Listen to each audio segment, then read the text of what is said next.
27 février 1933. Le palais du Reichstag à Berlin est en proie aux flammes. Dès le lendemain, le président Hindenburg signe le décret de l'incendie du Reichstag, suspendant les libertés civiles en Allemagne. Dans les heures et les jours qui suivent, les arrestations commencent. En quelques semaines, des milliers d'opposants politiques d'Hitler disparaissent dans un nouveau type de centre de détention. Des lieux opérant hors de la loi allemande, sans contrôle judiciaire, sous le contrôle de la police d'État et des forces paramilitaires nazies. Mais voici ce que la plupart des gens ignorent. Le camp de concentration n'a pas été inventé cette nuit-là. L'idée mûrissait depuis des mois, affinée lors de réunions secrètes, débattues dans les cercles nazis, calquées sur les systèmes de détention d'autres nations. Les camps ne sont pas nés du chaos. Ils ont été conçus, planifiés, orchestrés par des hommes précis avec des objectifs précis.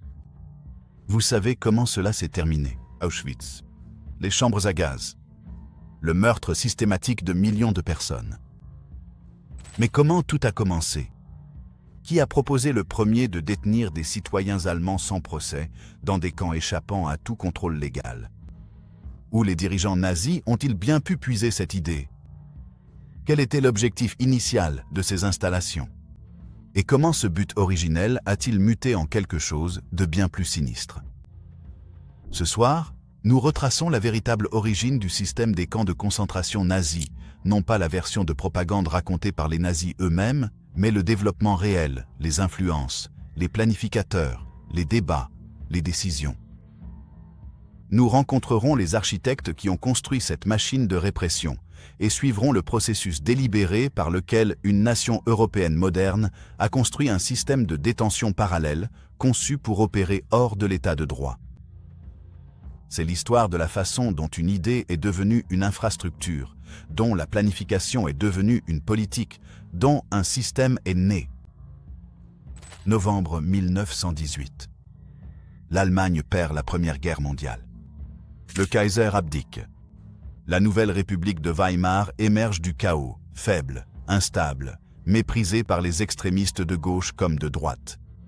Dans les rues, communistes et nationalistes se battent pour le contrôle.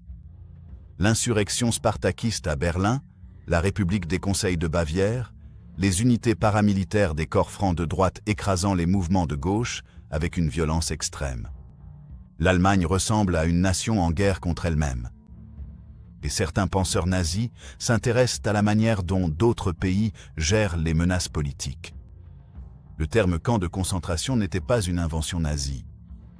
Les Britanniques l'ont utilisé pendant la guerre des Boers en Afrique du Sud, de 1900 à 1902, concentrant les civils boers pour les empêcher de soutenir les guérilleros.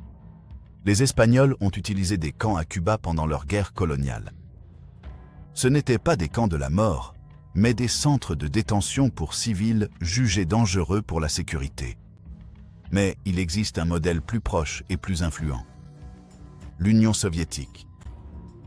Après la révolution bolchevique de 1917, Lénine et la Tchéka, la police secrète soviétique, créent des camps de travail pour les ennemis politiques, les opposants de classe et toute menace à la révolution. Dès les années 1920, le système de camps soviétique se transforme en ce qui deviendra le goulag. Les idéologues nazis observent attentivement cette évolution. Ils voient le bolchevisme comme leur ennemi mortel, mais reconnaissent l'efficacité de l'approche soviétique. Utiliser des camps pour isoler les opposants, briser la résistance et terroriser la population pour la soumettre. Adolf Hitler lui-même tire ses leçons lors de son emprisonnement après l'échec du putsch de la brasserie en 1923. À la prison de Landsberg, il écrit « Mein Kampf », exposant sa vision d'une Allemagne racialement pure dominée par un parti unique au pouvoir absolu. Il est explicite. Ses ennemis, communistes, sociaux-démocrates, juifs, ils doivent être éliminés de la vie politique allemande. Mais Hitler ne précise pas encore le mécanisme. Cela viendra d'autres personnes. Voici Heinrich Himmler. Né en 1900 dans une famille bavaroise de classe moyenne, Himmler est un improbable architecte de la terreur. Il est instruit, méticuleux, obsédé par l'ordre et la mythologie germanique. Il rejoint le parti nazi en 1923 et se distingue vite, non par son charisme, il n'en a pas, mais par ses capacités d'organisation. En 1929, Himmler commande la SS, l'unité d'élite de garde du corps d'Hitler. Elle est petite, seulement 280 hommes. Mais Himmler a des ambitions. Il voit la SS comme une aristocratie raciale, une avant-garde idéologique qui remodèlera l'Allemagne par la discipline, la loyauté et une efficacité impitoyable.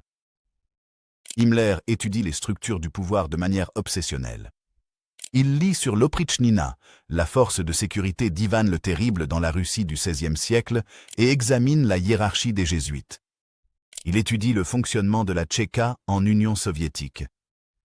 Et il pose une question cruciale.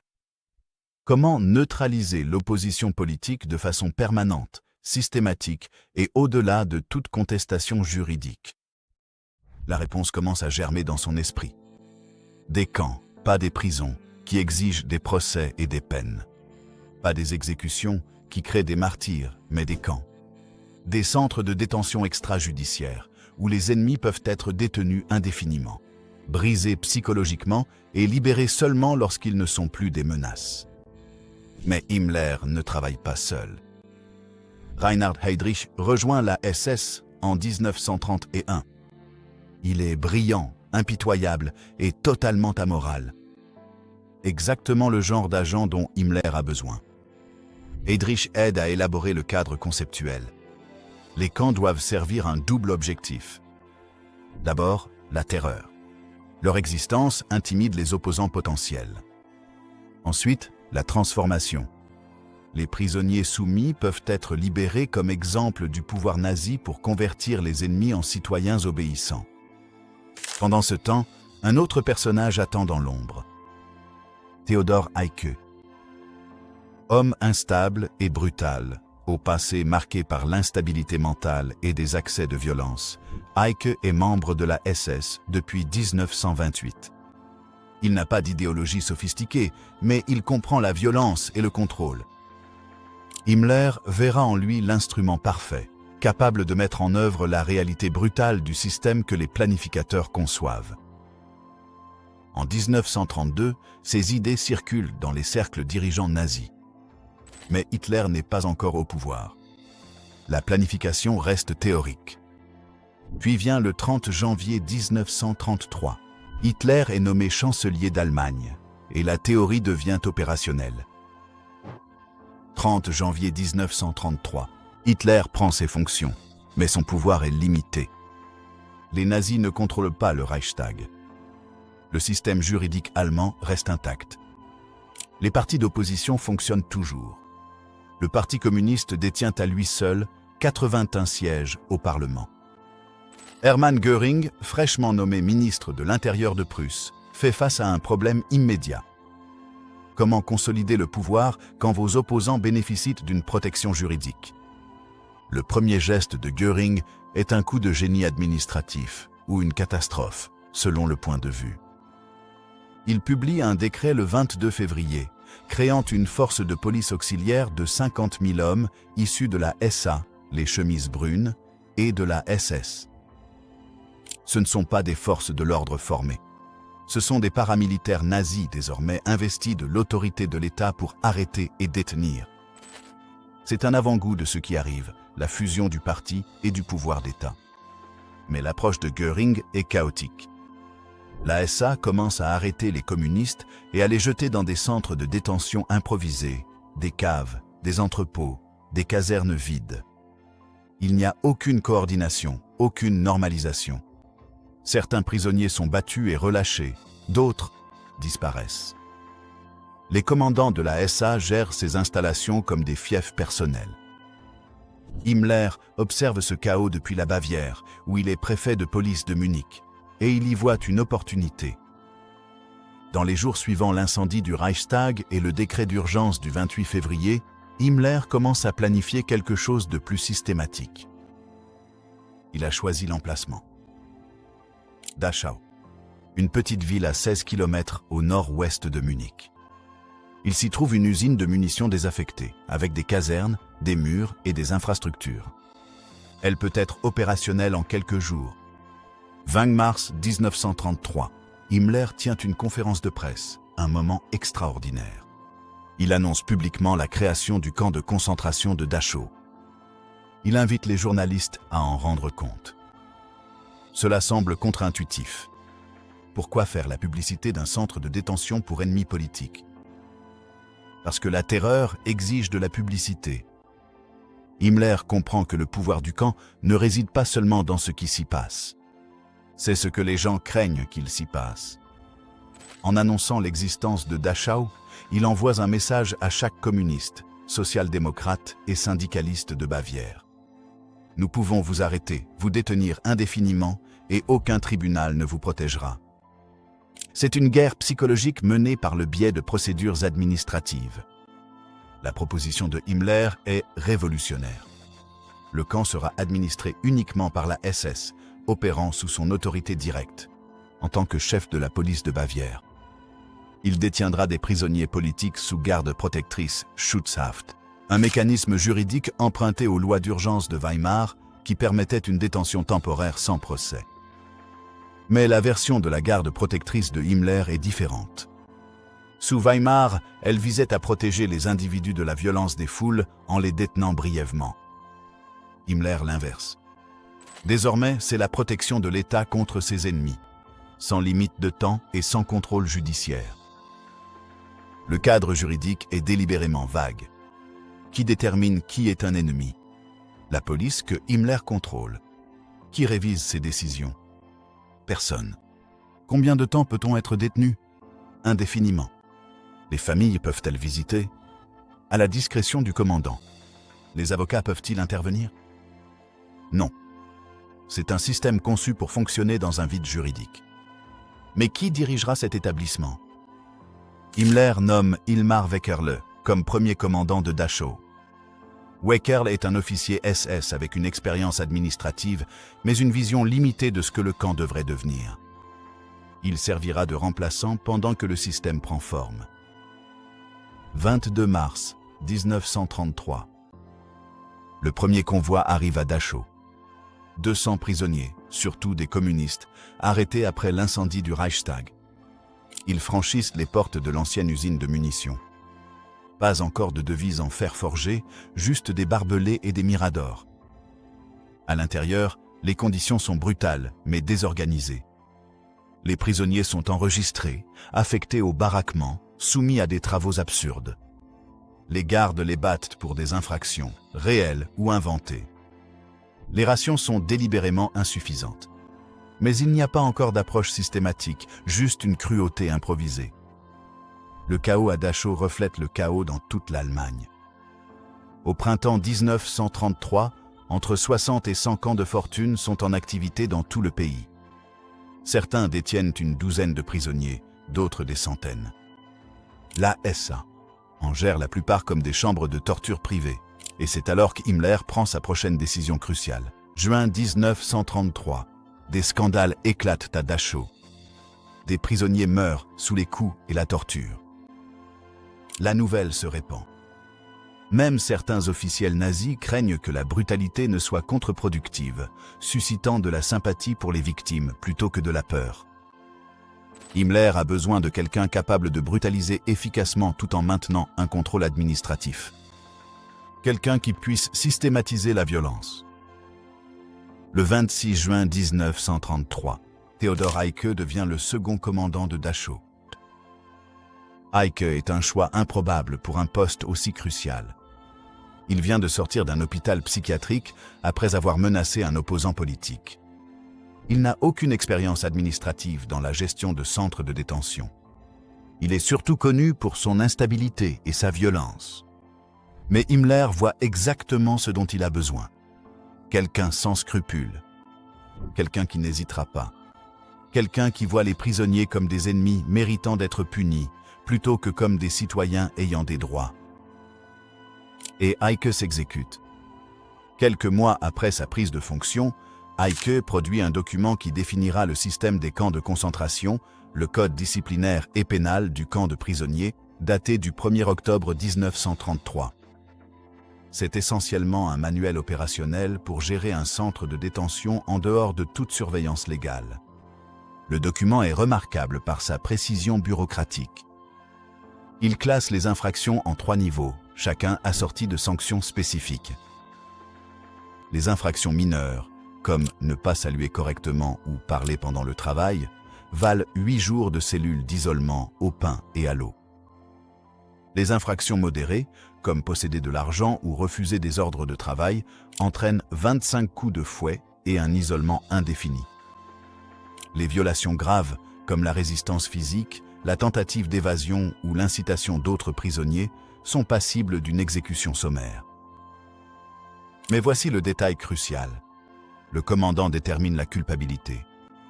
Pas de procès, pas de défense, pas d'appel. Eicke établit également des règlements pour les gardiens. Les membres de la SS qui font preuve de faiblesse envers les prisonniers s'exposent eux-mêmes à des mesures disciplinaires. Les gardiens ont pour instruction de voir les prisonniers comme des ennemis sous-humains de l'Allemagne qui ne méritent aucune compassion. Ce conditionnement psychologique est délibéré. Eicke conçoit non seulement un centre, mais un état d'esprit. La routine quotidienne à Dachau repose sur 3 principes: l'épuisement, l'humiliation et l'imprévisibilité. Les prisonniers s'éveillent avant l'aube pour l'appel, restant en rang des heures durant pendant que les gardes comptent et recomptent. Ce comptage n'a aucun but pratique, c'est un rituel de contrôle. Puis vient le travail, creuser des fossés comblés plus tard, déplacer des tas de pierres d'un bout à l'autre de la cour et inversement, récurer des sols qui sont déjà propres. Le labeur est délibérément vain. Son but n'est pas la production, mais la dégradation. Les repas sont des rations de famine.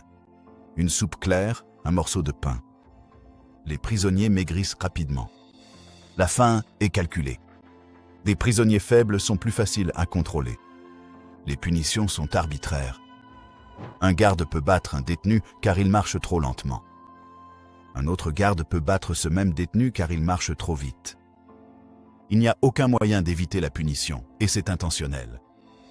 L'imprévisibilité crée une anxiété constante, brisant la résistance psychologique.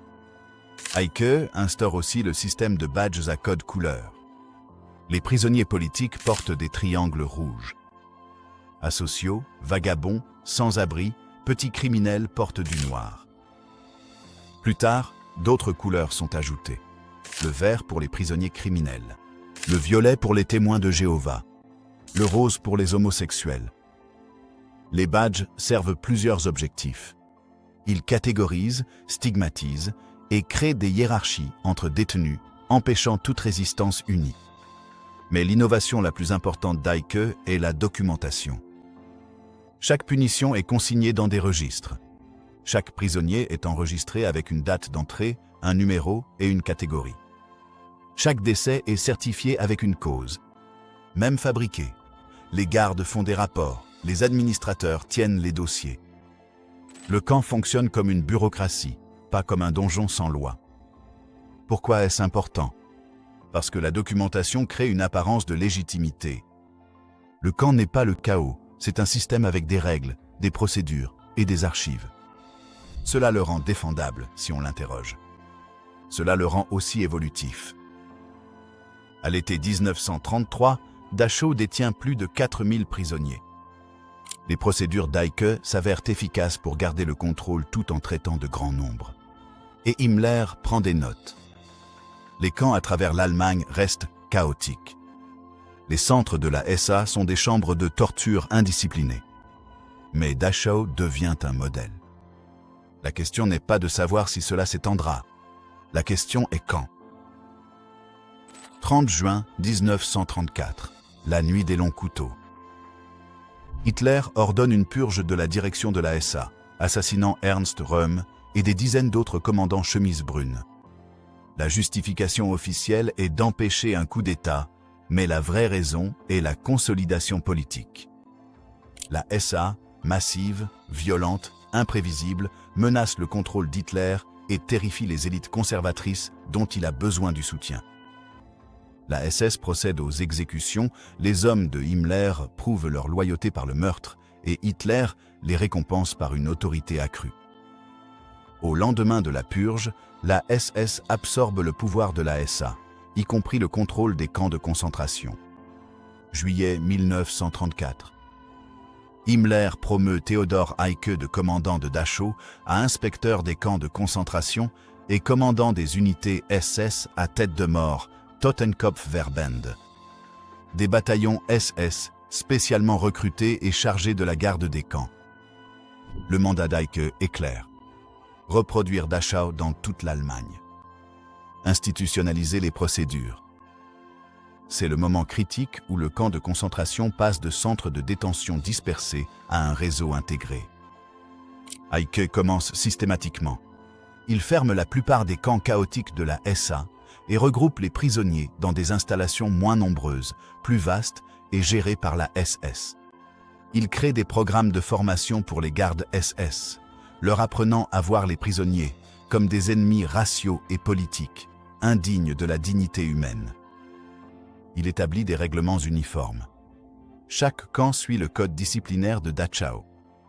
Il élabore des procédures administratives, enregistrement des prisonniers, affectation de travail, examens médicaux, aussi sommaires soient-ils, registres de punition. Les camps commencent à ressembler à des usines, ne produisant pas de biens, mais traitant des êtres humains. Eicke conçoit également l'aménagement physique qui devient la norme. Bientôt, les camps sont construits selon des configurations similaires. Une zone administrative avec le bureau du commandant et les quartiers de la SS. Une enceinte pour les prisonniers avec des baraquements, une place d'appel et des ateliers. Des murs d'enceinte ou des clôtures avec des miradors. Des zones séparées pour les cellules de punition et les lieux d'exécution. Cette standardisation a des implications profondes. Cela signifie que les gardes peuvent passer d'un camp à l'autre sans nouvelle formation. Cela signifie que les procédures sont prévisibles et reproductibles. Cela signifie que le système peut s'étendre sans perdre sa cohérence administrative. Mais l'expansion prend du temps. Les camps modèles du nouveau système SS n'apparaissent pas tous en même temps. En 1935, la standardisation est en cours, mais les nouvelles installations majeures sont encore en projet. Sachsenhausen ouvre en juillet 1936, construit près de Berlin selon les spécifications d'Eicke. Buchenwald ouvre le 15 juillet 1937 au centre de l'Allemagne. Ce ne sont pas des bâtiments reconvertis. Ce sont des camps de concentration, conçus de toutes pièces pour appliquer le système d'Eicke. Et qui se retrouvent dans ces camps? Les catégories s'élargissent. Au départ, les prisonniers étaient surtout des communistes et des sociaux-démocrates, des opposants politiques. Dès le milieu des années 30, les camps enferment des témoins de Jéhovah, qui refusent le salut hitlérien ou le service militaire. Des hommes homosexuels arrêtés selon le paragraphe 175 du Code pénal allemand. Des Roms étiquetés comme asociaux. Des criminels récidivistes. Toute personne jugée menaçante pour la vision nazie de l'ordre social. La base légale reste la détention préventive, la Schutzhaft. Mais elle est désormais administrée par la Gestapo, la police secrète d'État que Himmler contrôle également. La procédure est simple. La Gestapo émet un ordre de détention préventive. La personne visée est arrêtée et transférée dans un camp. Aucune charge n'est retenue. Aucun procès n'a lieu. Aucune date de libération n'est fixée. Les familles ne reçoivent aucune information sur le lieu de détention de leurs proches. Aucun avocat ne peut contester la détention. Aucun tribunal ne peut ordonner la libération. Le prisonnier disparaît tout simplement dans le système. Pourtant, voici un détail crucial concernant les camps à cette époque. Ils sont encore présentés comme des institutions correctives. La propagande officielle affirme qu'ils éduquent des Allemands égarés, leur apprenant à devenir des citoyens loyaux. Les prisonniers qui démontrent une transformation idéologique peuvent théoriquement être libérés. Et beaucoup le sont. Entre 1933 et 1937, des milliers de prisonniers politiques sont libérés après des mois ou des années de détention. Ils rentrent chez eux traumatisés, brisés et complètement intimidés.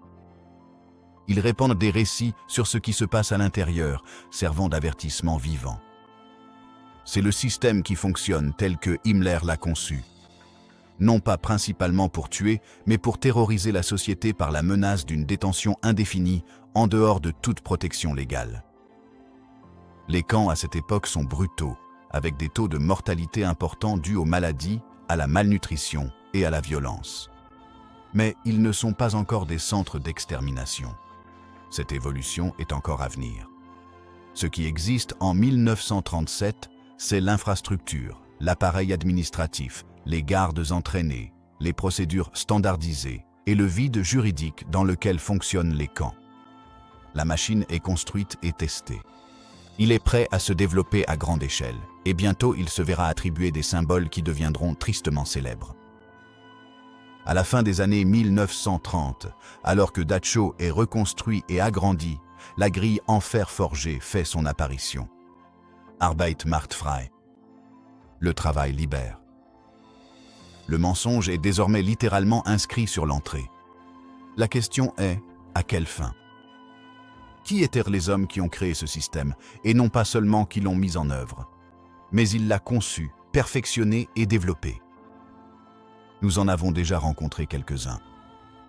Mais comprendre l'origine du système concentrationnaire nécessite de comprendre l'idéologie et la psychologie de ses architectes. Heinrich Himmler est l'architecte en chef du système. En 1936, Hitler le nomme Reichsführer SS et chef de la police allemande, réunissant tous les pouvoirs policiers, réguliers comme secrets, sous son contrôle. Cela confère à Himmler une autorité sans précédent. Il commande la SS, la Gestapo et les camps de concentration. Mais Himmler n'est pas un sadique mu par la cruauté personnelle. C'est un véritable adepte de l'idéologie raciale nazie. Convaincu que la survie de l'Allemagne exige l'élimination des ennemis raciaux et politiques, il considère les camps de concentration comme des instruments d'hygiène raciale, des outils pour purifier la société allemande. Himmler est obsédé par l'efficacité managériale. Il lit les rapports avec minutie. Il visite personnellement les camps pour inspecter les procédures. Il exige des statistiques détaillées sur le nombre de prisonniers, les catégories, les taux de mortalité. Pour Himmler, les camps représentent un défi d'évolutivité administrative. Comment détenir, contrôler et exploiter des dizaines de milliers d'ennemis avec des ressources minimales? Sa réponse, c'est la systématisation. D'où les procédures standardisées, la documentation bureaucratique, l'administration hiérarchique. Reinhard Heydrich, quant à lui, agit comme le cerveau opérationnel de Himmler. En tant que chef du service de sécurité SD puis de l'Office central de la sécurité du Reich, Heydrich supervise l'appareil de renseignement qui détermine qui est envoyé dans les camps. Heydrich est peut-être le plus dangereux car il allie engagement idéologique et froide rationalité. Il élabore le cadre conceptuel permettant de catégoriser les ennemis. Opposants politiques, indésirables raciaux, déviants sociaux. Il établit les procédures selon lesquelles la Gestapo émet des ordres de détention préventive.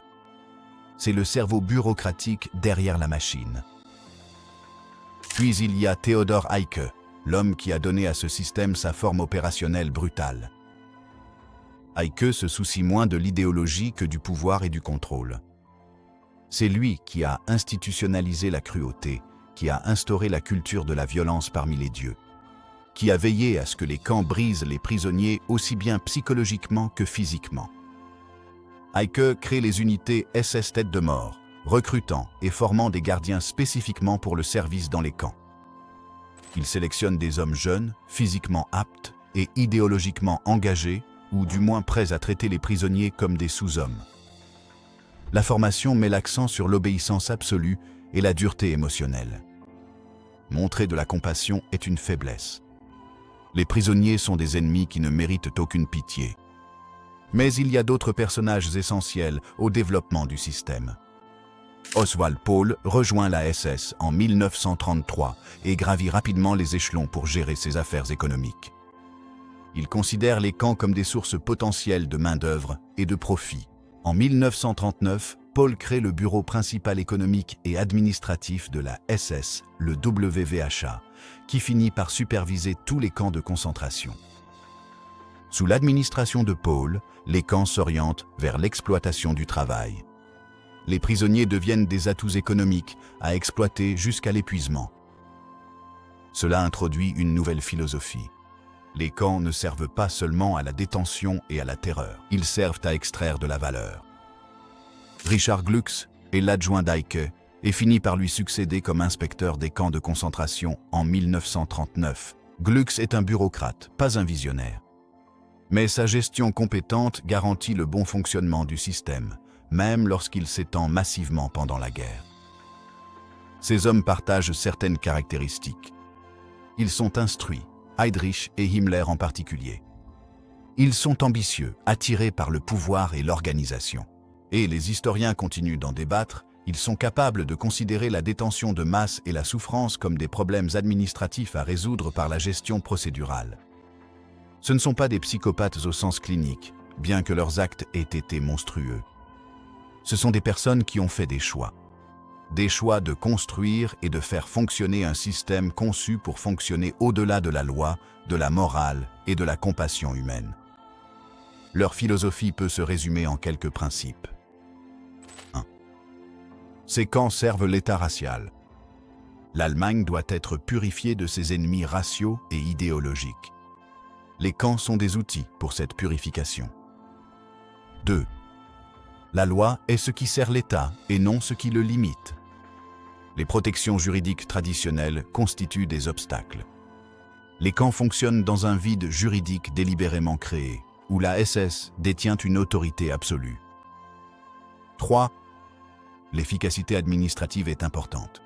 Le système doit fonctionner sans problème, avec des procédures, une documentation et des hiérarchies claires. Chaos, c'est du gaspillage. La systématisation permet le contrôle. 4. La terreur exige d'être visible. L'existence de ces camps doit être connue, afin que la menace de détention intimide les opposants potentiels. Mais les détails de ce qui se passe à l'intérieur doivent rester suffisamment vagues pour alimenter la peur. 5. Les prisonniers ne sont pas des individus, mais des catégories. Ce ne sont pas des personnes dotées d'un nom et de droits.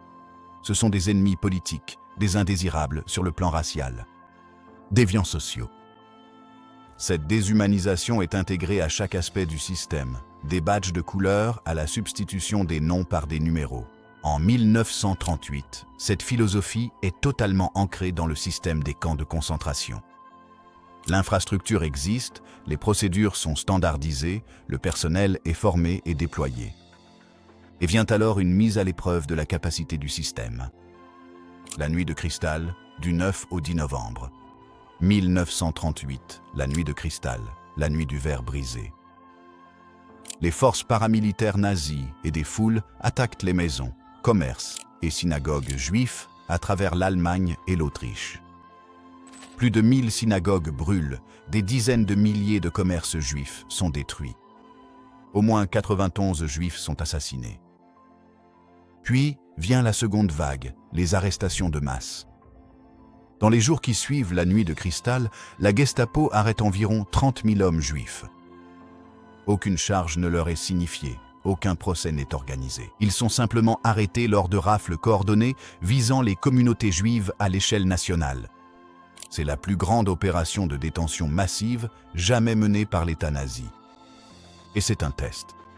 Le système des camps de concentration peut-il absorber soudainement 30 000 prisonniers? La réponse révèle à la fois la capacité du système et ses limites. Dachau, Buchenwald et Sachsenhausen sont submergés. Les prisonniers sont entassés dans des baraquements prévus pour des centaines, qui en accueillent désormais des milliers. L'hygiène s'effondre. Les maladies se propagent rapidement. Les gardiens augmentent la violence pour maintenir le contrôle alors que les camps dépassent leur capacité. Mais le système ne s'effondre pas. Il s'adapte. Eicke et ses administrateurs mettent en place des procédures d'urgence. Ils agrandissent les baraquements. Ils instaurent de nouvelles procédures d'appel pour des populations plus importantes. Ils augmentent les rotations des gardiens. Ils rationnent encore davantage la nourriture. Les camps deviennent plus brutaux. Des dizaines de prisonniers juifs meurent en quelques semaines, victimes de coups, de maladies et d'expositions. Mais ils restent opérationnels. Et voici ce que la direction nazie apprend. L'infrastructure peut être étendue. Avec des modifications, plus de camps, plus de gardiens, plus de personnel administratif, le système peut traiter des dizaines de milliers de personnes, voire plus. La plupart des personnes arrêtées lors de la nuit de cristal sont libérées en quelques semaines ou quelques mois, mais seulement sous certaines conditions. Leurs familles doivent céder leurs biens, transférer la propriété de leurs entreprises et s'engager à émigrer d'Allemagne. Les camps fonctionnent comme des mécanismes de pression, forçant les Juifs à tout abandonner et à partir. Mais l'émigration nécessite une destination. Et en 1938, le monde ferme ses portes. La conférence d'Évian en juillet 1938, convoquée spécifiquement pour traiter la crise des réfugiés, se termine avec des délégués exprimant leur sympathie.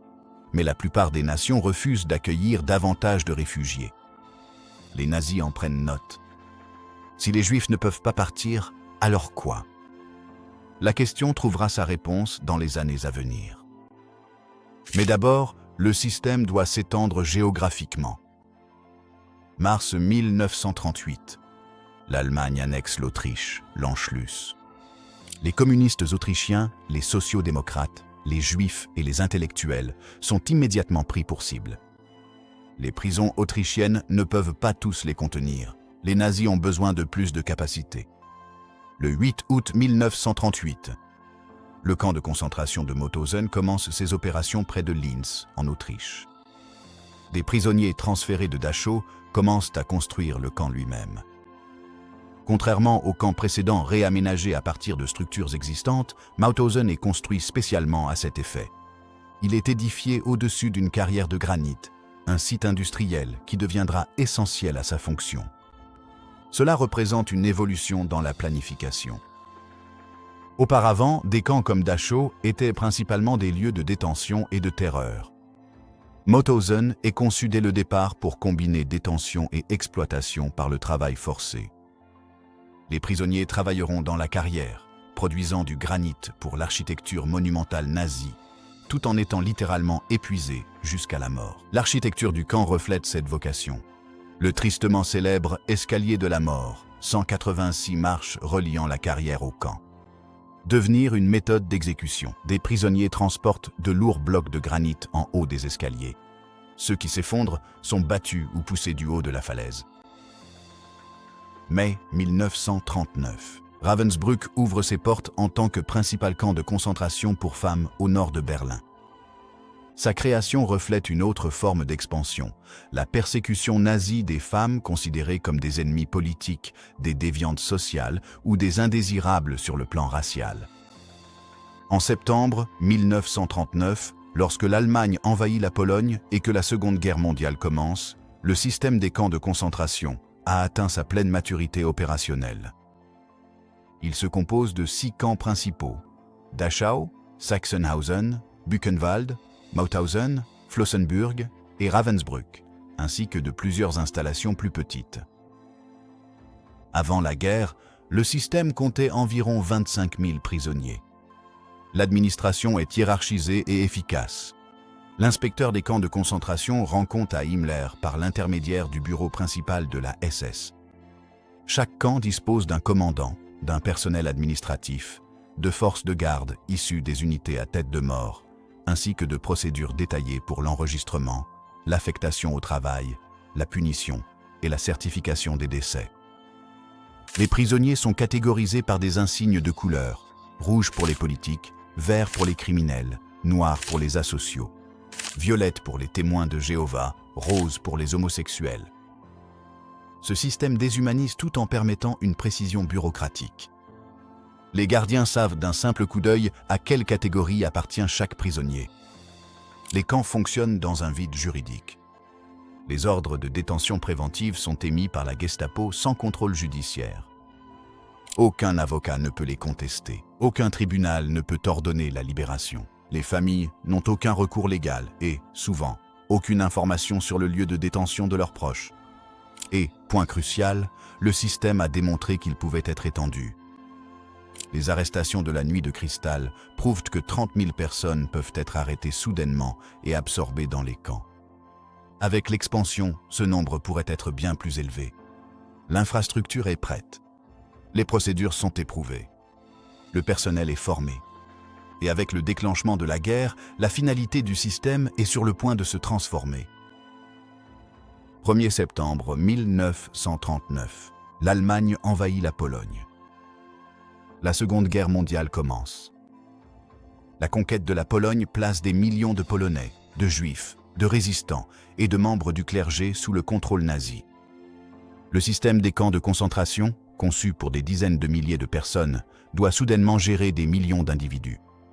La finalité initiale, à savoir détenir et terroriser les opposants politiques à l'intérieur de l'Allemagne, n'est plus suffisante. Le système doit évoluer. Himmler et Heydrich commencent à élaborer de nouvelles approches. La Pologne devient un laboratoire pour des politiques qui s'étendront plus tard à toute l'Europe occupée. L'une de ces approches est la ghettoisation. Les populations juives urbaines sont concentrées dans des quartiers fermés, dans des conditions brutales. Une autre consiste en des unités mobiles de tuerie, les Einsatzgruppen, qui suivent l'armée et exécutent les ennemis sur place. Mais les camps de concentration s'étendent également rapidement. De nouvelles installations ouvrent en Pologne occupée. Stutów, près de Danzig, Auschwitz, initialement destiné aux prisonniers politiques polonais, et plus tard Majdanek, près de Lublin. Ces camps suivaient initialement le modèle établi. Enregistrement, travail forcé, conditions brutales, taux de mortalité élevé. Mais ils sont plus grands et plus brutaux que les camps allemands. Les prisonniers polonais sont traités encore plus durement que les Allemands. L'idéologie raciale nazie considère les Polonais comme des sous-hommes. Le système s'étend, mais sa structure fondamentale, l'appareil administratif, construit entre 1933 et 1939, reste le même. Le 22 juin 1941, l'Allemagne envahit l'Union soviétique. Opération Barbarossa. Cette invasion est explicitement génocidaire dès le départ. Hitler publie l'ordre des commissaires. Les commissaires politiques soviétiques doivent être exécutés immédiatement après leur capture, en dehors de tout cadre militaire. La Wehrmacht reçoit l'ordre de mener une guerre d'anéantissement.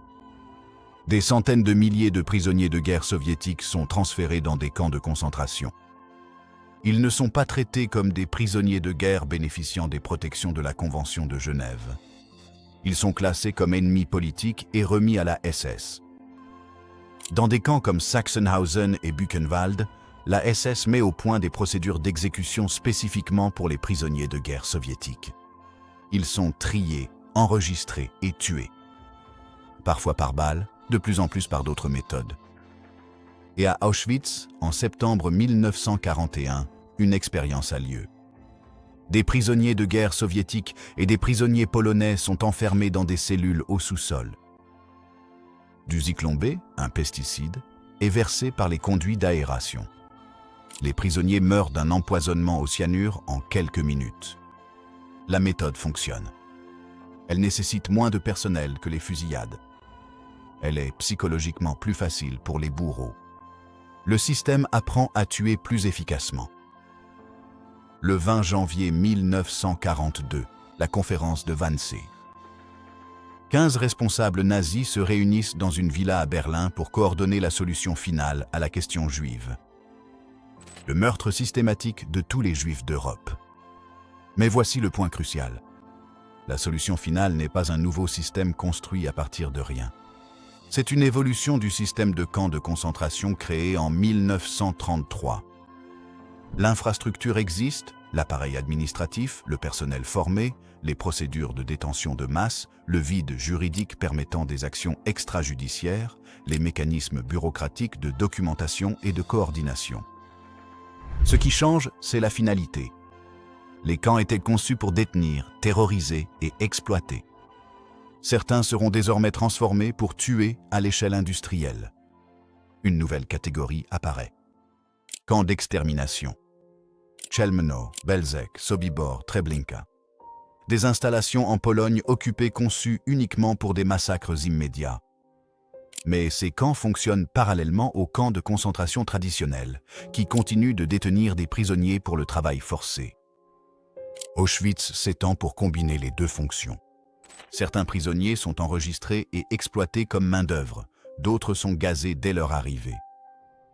En mars 1942, le système des camps de concentration compte environ 100 000 prisonniers. En 1945, des millions de personnes auront franchi ses portes. Le système créé par Himmler, Heydrich et Eicher en 1933, conçu pour détenir les ennemis politiques sans contrôle légal, est devenu l'infrastructure du génocide. Mais l'origine réside dans ces décisions prises dès le début.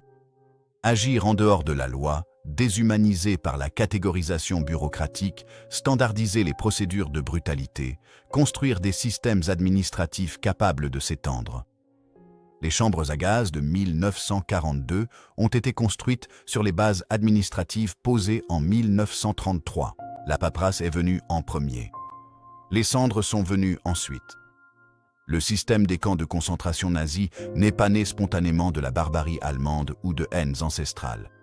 Il a été conçu, planifié, rédigé par des hommes précis avec des objectifs précis à travers des processus délibérés.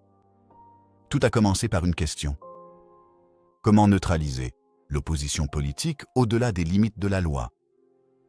La réponse fut la Schutzhaft, la détention préventive, un mécanisme légal inversé et étendu jusqu'à créer un système de détention opérant dans un vide juridique. Tout a commencé avec un homme, Heinrich Himmler, qui a étudié comment d'autres régimes contrôlèrent leurs ennemis et a construit un appareil administratif pour institutionnaliser la répression. Tout a commencé avec un lieu, Dachau. Le prototype où Theodor Eicher a mis au point des procédures qui allaient être reproduites à travers l'Europe. Tout a commencé avec une philosophie selon laquelle certaines catégories de personnes, ennemis politiques, indésirables raciaux, déviants sociaux, pouvaient être privées de protection légale et de dignité humaine par une classification bureaucratique. Le système des camps de concentration de 1933 n'était pas la Shoah. Il était conçu pour détenir et terroriser les opposants politiques, non pour commettre un génocide. Les camps détenaient des milliers de personnes, pas des millions. Les prisonniers pouvaient être libérés. Les taux de mortalité, bien que significatifs, n'étaient pas totaux. Mais ce système a créé l'infrastructure qui a rendu la Shoah opérationnellement possible. L'appareil administratif. Le personnel formé, prêt à considérer certains humains comme des catégories plutôt que comme des individus. Les procédures de détention massive sans contrôle légal. La déshumanisation par la classification bureaucratique. La standardisation qui a permis une expansion rapide. Lorsque les objectifs nazis se sont radicalisés, passant de la répression de l'opposition à l'extermination de peuples entiers, la machine existait déjà. Il ne fallait qu'une modification, une expansion et une redéfinition de son objectif. C'est là la leçon terrifiante de l'origine. Le système des camps de concentration n'a pas commencé avec les chambres à gaz, mais avec la paperasse, les ordres de détention, les hiérarchies administratives, la suspension des protections juridiques pour les ennemis de l'État, des procédures conçues pour fonctionner en dehors de tout contrôle judiciaire.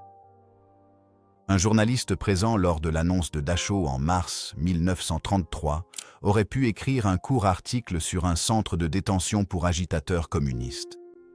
Une famille n'ayant reçu aucune notification de l'arrestation de leur père aurait pu penser qu'il avait simplement disparu. Un prisonnier libéré avertissant ses voisins de rester discrets aurait pu sembler paranoïaque. Chaque étape semblait justifiée par des préoccupations de sécurité, d'efficacité administrative ou de maintien de l'ordre. Chaque étape élargissait le champ du possible. Chaque étape prouvait que le système pouvait être reproduit. Au moment où les gens ont compris à quoi ils participaient, la machine était déjà pleinement opérationnelle et d'envergure continentale. L'origine du système des camps de concentration nazis est une histoire de choix. Des choix délibérés et systématiques faits par des hommes instruits, qui ont construit une machine conçue pour fonctionner au-delà des lois, de la morale et de la compassion humaine. Ils ont réussi. La machine a fonctionné pendant 12 ans, détruisant des millions de vies. Et tout a commencé avec un seul camp, un seul ensemble de règlements et une seule idée, que certaines personnes pouvaient être privées de toute protection juridique et détenues indéfiniment sans que personne ne puisse l'empêcher. Les camps de concentration n'ont pas commencé comme des installations d'extermination. Ils ont commencé comme des solutions administratives à des problèmes politiques. C'est ainsi que commence l'atrocité. Pas avec des monstres, mais avec des systèmes. Pas avec le chaos, mais avec la planification. L'origine du système des camps de concentration nazis, c'est la bureaucratie transformée en arme contre l'humanité. Et la bureaucratie peut être créée n'importe où, par n'importe qui, pour n'importe quel objectif choisi par ceux qui détiennent le pouvoir. Si cette histoire vous a touché, interpellé, ou vous a aidé à voir la Seconde Guerre mondiale différemment, ce serait un honneur de vous compter parmi notre communauté grandissante. S'abonner n'est pas qu'un simple clic. C'est une façon de soutenir des histoires plus puissantes, des voix oubliées et davantage de vérité du passé. Alors, si vous pensez que ces histoires comptent, cliquez sur le bouton d'abonnement et continuons à construire ce voyage ensemble. Et n'oubliez pas de laisser un commentaire. Nous lisons chacun d'entre eux et nous aimons entendre vos avis. Jusqu'à la prochaine fois, continuez d'explorer l'histoire avec Epiquoire. Continuez à poser des questions. Continuez à chercher la vérité.